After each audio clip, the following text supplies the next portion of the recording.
A Bíblia Nossa de Cada Dia está começando agora e você é muito bem-vindo para nós meditarmos em mais um capítulo da Palavra do Senhor.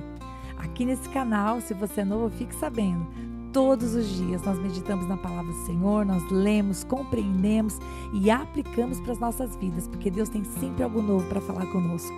Vamos começar?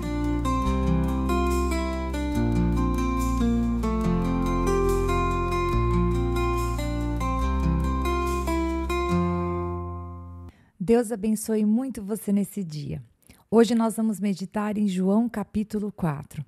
E nós vemos que logo nos primeiros versículos, João vai contar para nós que Jesus vai sair da Judéia e vai se deslocar rumo à Galileia, porque aquela conversa do final do capítulo 3, ou seja, do batismo que ele estava juntamente com os seus discípulos realizando, se bem que quem batizava não era Jesus, mas os seus discípulos, e também aquela controvérsia em relação ao batismo de João, isso tinha chegado ao ouvido dos fariseus. Então João vai relatar para nós que Jesus, ele resolve deixar a Judéia e ir mais uma vez para a Galileia. Lembrando que enquanto ele estava na Galileia, lá em Caná, foi quando ele realizou o primeiro milagre naquele casamento que nós já meditamos a respeito. Muito bem, só que enquanto ele estava indo, e eu tenho aqui diante de mim, queridos, um atlas maravilhoso, um atlas bíblico, e que mostra para mim a Palestina no período do Novo Testamento.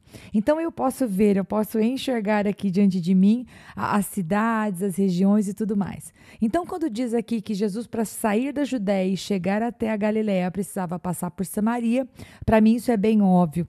E qual que é a questão? Os samaritanos e os judeus, eles não se davam muito bem. Tanto é que quando era necessário subir até Jerusalém por conta das festividades, em geral o povo evitava passar por Samaria por causa de problemas e de violência e tudo mais, porque um povo não se dava com o outro. Eles, em geral, ou passavam bem ali nas margens do Rio Jordão, vinham margeando, ou preferiam muitas vezes até entrar na região da Pérea só para não ter que passar por Samaria. Mas João vai relatar para nós que esse não foi o caminho que Jesus escolheu. Quando o versículo 4 diz que era necessário passar pela região da Samaria, era necessário, mas Jesus poderia não ter escolhido o caminho que ele escolheu. Jesus, de vontade própria, escolheu fazer aquele caminho e escolheu parar naquele poço. E ele vai parar num poço de água muito conhecido. A Bíblia vai dizer lá no versículo 6 que Jesus estava cansado da viagem. E quando você olha aqui para o mapa, queridos, é muito fácil entender do porquê que Jesus estava cansado da viagem. Principalmente porque o texto vai relatar para nós, no próprio versículo 6, que era próximo do meio-dia, onde acreditamos que devia estar bem quente. Então Jesus estava andando já há um bom tempo e ele para junto ao poço. Os seus discípulos vão buscar algo para eles comerem numa cidade próxima, que muito provavelmente era a cidade de onde esta mulher, que é chamada de mulher samaritana, havia saído. E eu quero fazer apenas um parênteses aqui. O fato de Jesus mandar os seus discípulos naquela cidade buscar comida, o fato dele parar no poço e logo mais agora a gente vai ver que ele vai falar com essa mulher, essas atitudes tanto de Jesus quanto dos seus discípulos estavam mostrando que eles eram distintos, que eles eram um pouco diferentes, e que estavam querendo estabelecer um relacionamento diferente com aquele povo do que realmente costumava acontecer entre o judeu e o samaritano, porque eles não se davam, não se falavam, não se ajudavam e geralmente eram muito hostis um com o outro. E os discípulos foram lá para comprar comida, assim como Jesus, e nós vamos falar sobre isso agora, começou a conversar com essa mulher. Bom, o texto vai dizer para nós que essa mulher ela vai chegar para tirar água por volta do meio-dia, enquanto Jesus está ali descansando. Olhando para esta mulher, é de nós pensarmos que era um pouco estranha essa atitude dela, porque geralmente quando as mulheres saíam para buscar água, elas faziam isso juntas e inclusive faziam isso no horário em que a temperatura estava um pouco mais amena. Mas essa mulher, e o motivo nós descobrimos logo a seguir, essa mulher ela não tinha comunhão ou amizade com ninguém, ou ela preferia não estar em contato com ninguém, ou as pessoas preferiam não estar em contato com ela. Ela então vai buscar água no período do dia não usual, exatamente para evitar o contato com as pessoas. E quando ela chega nesse poço, ela encontra um judeu. A Bíblia não diz para nós, e os livros que eu li para respaldar o meu aprendizado vão dizer que a roupa do judeu era diferente da roupa do samaritano, a maneira como eles pronunciam algumas palavras. Portanto, ela obviamente de olhar sabia que Jesus não era apenas um forasteiro, um viajante, porque seria muito de bom tom oferecer água para um viajante, mas ele era um judeu, ele era uma pessoa inimiga, vamos falar dessa maneira. E então Jesus, que está ali sentado no poço, vira para ela no versículo 7 e fala assim: me dá um pouco de água. E aí então ela pergunta para ele a pergunta que não queria calar. Ela vai falar no versículo 9: como que o senhor, sendo um judeu, pede água para mim que sou samaritana? Porque eu acho que ela quis dizer, você não devia nem estar falando comigo. Aliás, o fato de Jesus estar se dirigindo a uma mulher já não era algo usual, quanto mais uma mulher samaritana. E então ele começa uma conversa, e enquanto eu estava lendo esse texto, eu pensei muito em Nicodemos, porque tanto com a mulher samaritana quanto com Nicodemos, conforme Jesus vai falando, ele vai revelando a verdade. O princípio da conversa parece um pouco difícil de ser entendido. Pelo menos eu me coloco no lugar da mulher samaritana e penso, ok, eu acho que ela não entendeu direito o que Jesus estava falando, porque quando ela questiona ele a respeito da diferença de povos a que eles pertencem, ela diz para ele, olha, se você conhecesse o dom de Deus e quem é que está pedindo, você pediria água e não eu pediria água para você. E ele vai dizer, e ele te daria água viva. Água viva no sentido, queridos, de água corrente, no sentido de uma água que não cessa, no sentido de uma água que sacia verdadeiramente. E aí, então, a mulher retruca, versículo 11, ela vai dizer assim, mas o senhor não tem balde e o poço é fundo. E alguns historiadores estavam dizendo que o poço chegava a 34 metros de profundidade. Era um poço realmente profundo. Então, ela vai questionar, como é que você vai conseguir pegar água? Aliás, por acaso você é maior do que Jacó, que foi quem nos deu o poço? E aí, Jesus não vai responder para ela, eu sou maior do que Jacó, peraí que eu vou fazer surgir um pote. Não, Jesus continua a conversa. Ele vai dizer assim, quem beber dessa água aqui do poço vai voltar a ter sede. Mas aquele que beber da água que eu lhe der, nunca mais terá sede. E aqui, queridos, Jesus não estava falando de uma água física. Jesus estava falando da capacidade de Deus de saciar a sede do nosso interior, da capacidade de Deus de realmente matar a necessidade interna que nós temos, deste amor, desse preenchimento, desse senso de existência e de propósito. E o único que pode matar esse tipo de sede é a água viva que vem de Jesus. E ele estava apresentando isso para ela. Não era mais a respeito do poço, dele estar com sede, ou dele querer que ela o servisse. Agora, Jesus queria dar para ela esta água.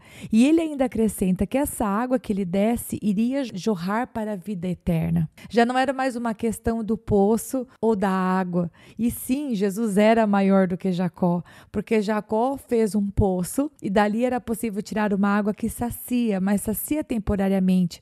Mas aquilo que Jesus ia dar para ela iria matar a sede dela para sempre. E então a gente vê no versículo 15, ela falando, ok, então eu quero essa água. Eu quero para que eu não tenha mais sede e também para que eu não tenha mais que vir buscar.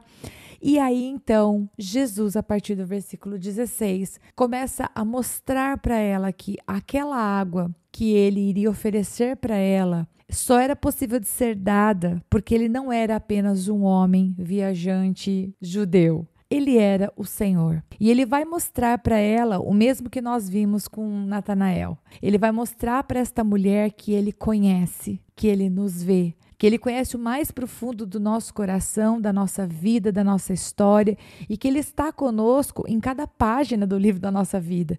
Ele vira para ela no versículo 16, ele fala assim, vai chamar o seu marido, volta aqui. Queridos, Jesus já sabia que o marido que estava com ela não era dela. E já sabia que todos os outros casamentos que ela tinha tido, porque o versículo 18 vai dizer, porque você já teve 5 maridos, esse agora que você tem não é teu. Jesus sabia.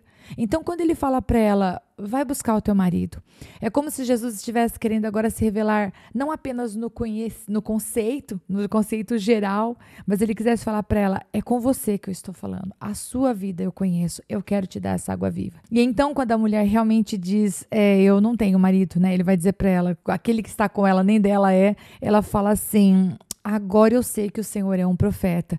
E como os samaritanos acreditavam no Pentateuco, acreditar num profeta não era uma coisa tão diferente. Aliás, eles acreditavam em Deuteronômio 18, versículo 15 e 18, que fala que o Senhor teu Deus te suscitará um profeta do meio de ti, de teus irmãos, semelhante a mim, a ele ouvirás. Depois no 18 vai dizer, suscitar-lhe-ei um profeta do meio de seus irmãos, semelhante a ti, em cuja boca porei as minhas palavras. Por isso, ela dizer que Jesus era um profeta, mostrava que ela estava achando que aquilo que ele estava falando a respeito dela era verdade, e ela estava, sim, acreditando que ele tinha algo mais para dizer. Tanto é que na sequência, agora ela já para de falar de água e ela começa a falar da questão da adoração, porque os judeus adoravam em Jerusalém e os samaritanos haviam construído um lugar de adoração no Monte Gerizim. Então ela vai falar com ele a respeito de fé e ela vai dizer assim, nossos pais adoravam nesse monte. Pela localização geográfica, o monte onde eles adoravam, que é o Monte Gerizim, estava perto, era possível que ela tivesse apontado o monte, não sei.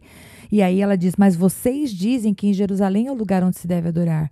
E aí então Jesus começou a falar com ela sobre algo maravilhoso, que queridos, enquanto eu estava aqui meditando na palavra, eu fiquei repetindo essa palavra na minha cabeça, em espírito e em verdade. Porque aí Jesus vai dizer para ela, olha, em outras palavras, nem no Monte Gerizim, nem em Jerusalém, não estamos falando de construções, nós estamos falando de lugares sagrados. Mas vem a hora, versículo 23, e já chegou. Já chegou. Já chegou o que tempo em que os verdadeiros adoradores adorarão o Pai em espírito e em verdade, porque são esses o que o Pai procura para os seus adoradores. Eu faço uma pausa aqui. O que Jesus estava fazendo com essa mulher samaritana na beira do poço era a mesma coisa que ele estava fazendo com Nicodemos, um doutor da lei, lá na Judéia. Ele estava falando com este homem e com esta mulher, com a mulher samaritana, a respeito de algo novo. Jesus estava dizendo, não é mais a respeito de lugares, é necessário nascer de novo, é necessário recomeçar, é necessário deletar os costumes e os hábitos, aquela ideia de tem que ser nesse lugar, tem que ser desse jeito, tem que ser de acordo com esse rito, tem que estar assim. E vocês precisam entender que a fé em Deus, o tempo novo chegado que se cumpriu em Jesus Cristo, vai falar de um relacionamento. Fé em Cristo e vai falar a respeito de buscar Ele em espírito e em verdade. Que significaria o quê? Um monte de ritos? Não.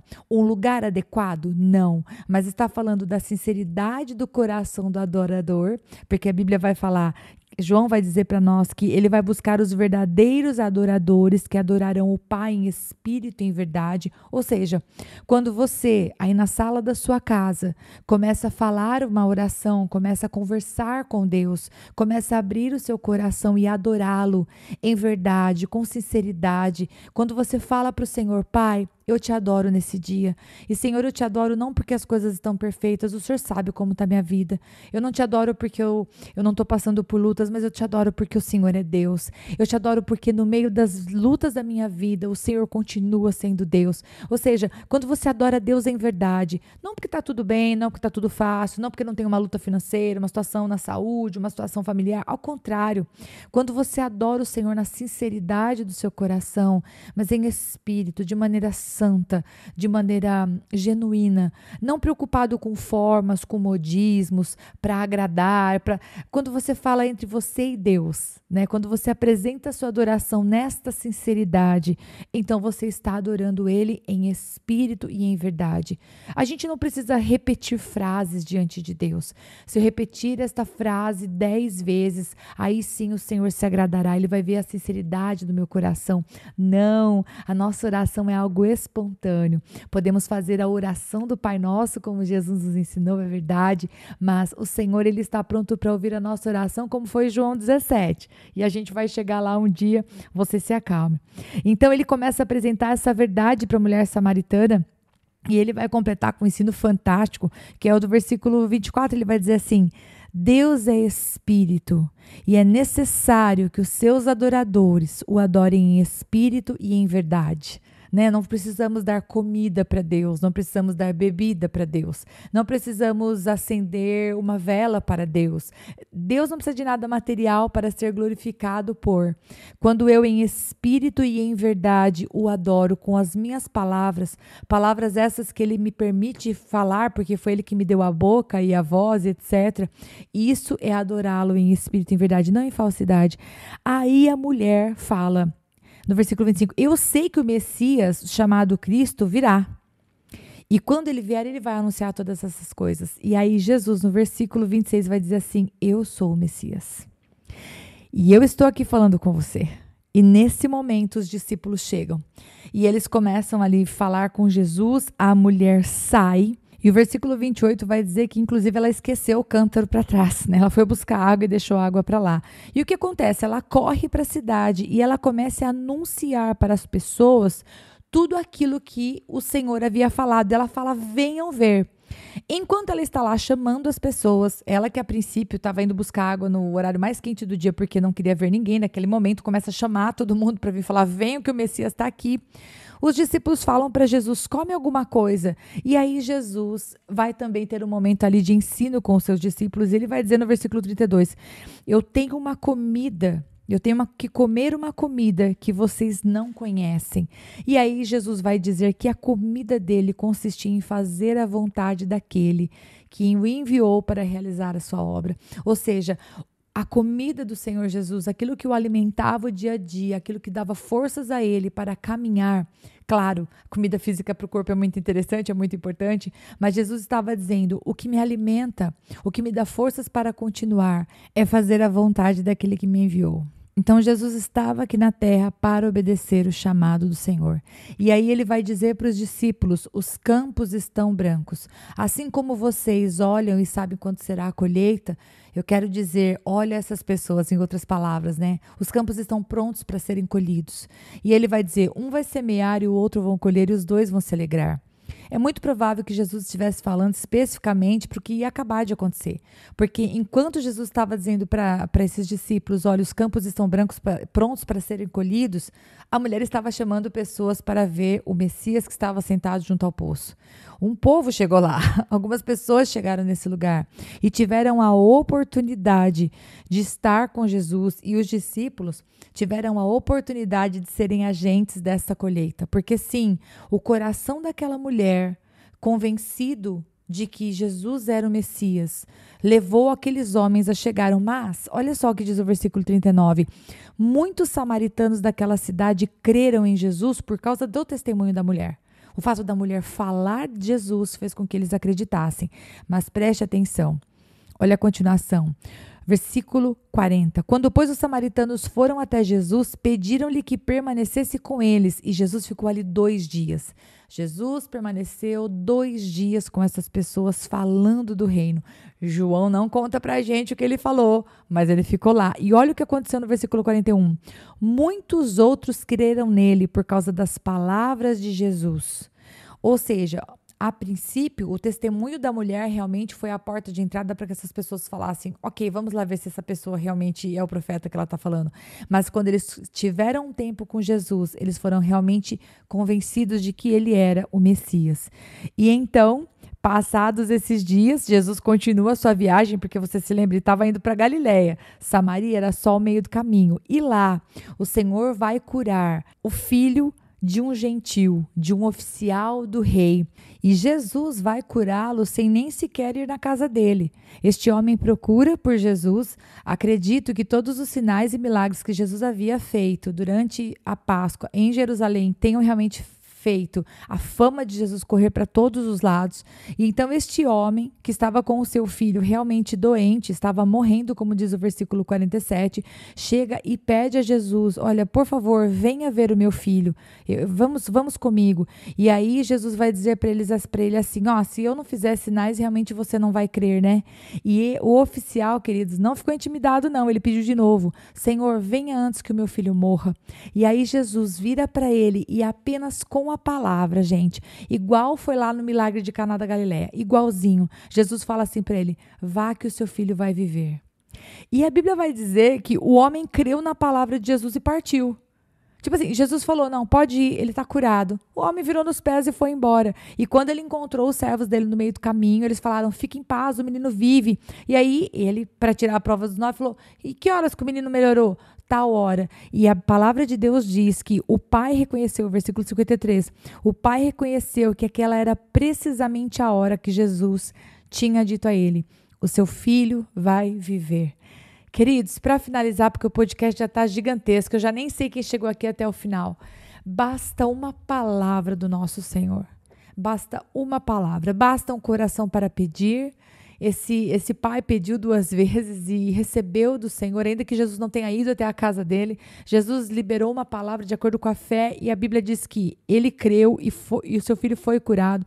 Basta uma palavra da parte de Deus para que tudo mude. Então eu incentivo você, ore.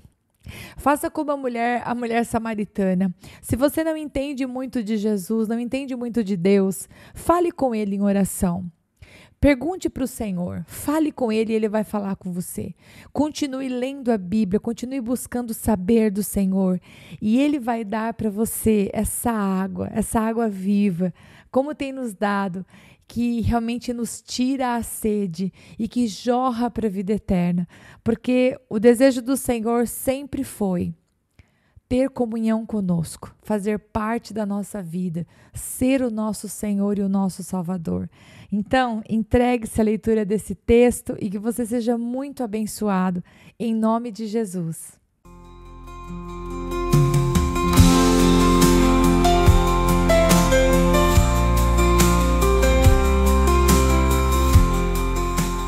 Se você ficou até agora, não vai embora não. Agora é hora de você curtir, comentar, compartilhar esta palavra, porque se ela abençoou você, ela pode abençoar outra pessoa também. E lógico, se inscreva no canal, ative o sininho, assim você não perde os próximos episódios. Deus te abençoe e até lá!